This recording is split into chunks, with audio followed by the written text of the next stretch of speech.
কি ভাবছেন কি খাচ্ছি, ভাত নাকি রুটি? আরে এই যে শাপলা বাজি মানে কি জানেন? নাইল নাইল নাইলও চেনেন না?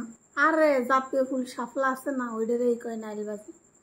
যাই হোক, নাইল বাজি দিয়ে রুটি দিয়ে খাইতে কি যে মজা, কি যে মজা, কি যে মজা। তাই তো কই, গোলাপ, রজনীগন্ধা এত এত ফুল থাকতে কেন শাপলা জাতীয় ফুল হইল? আহ, বিসমিল্লাহ। আহ, প্রতিটা কামড়ে কামড়ে খালি স্বাদ আর স্বাদ, কি যে মজা।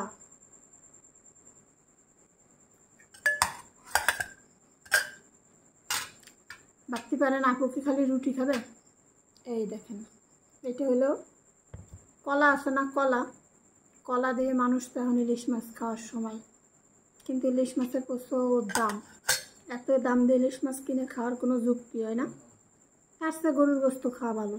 যাই হোক, যে যেটা বোঝে, শাপলা দিয়ে ইলিশ মাছ খাইলেও মজা, কলা দিয়েও খাইলে মজা। কি আর করার, দাম যেহেতু বেশি, খাওয়া যাবে না।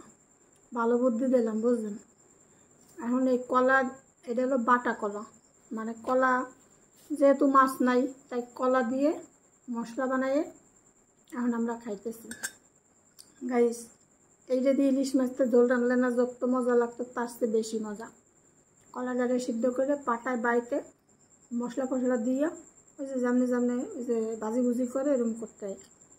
রেসিপি লাগলে বললেন, ফারহানা কিচেনে যাবেন, রেসিপি পেয়ে যাবেন।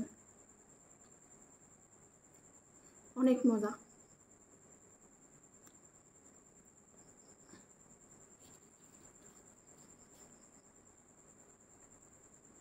এটার ভিতরে যেহেতু দারচিনি, লবঙ্গ, এলাচ, এটার কারণে একটা অন্যরকম ফ্লেভার আছে, স্বাদ আছে, ব্যাপারটা স্বাদ আছে।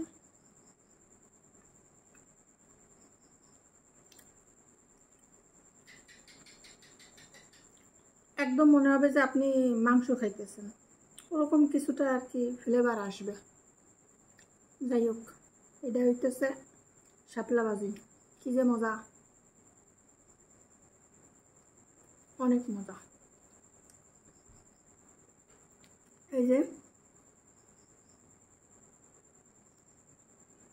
আমি ডিমটা না একটু নরম নরম খাইতে অনেক পছন্দ করি।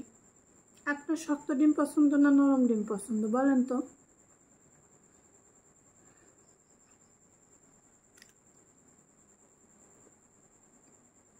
অনেক মজা। আমার প্রতিদিন শাপলার ঝোল আর শাপলা ভাজি যদি দেয়, আমি প্রতি 30 দিন খাইতে পারি, কোনো সমস্যা নেই।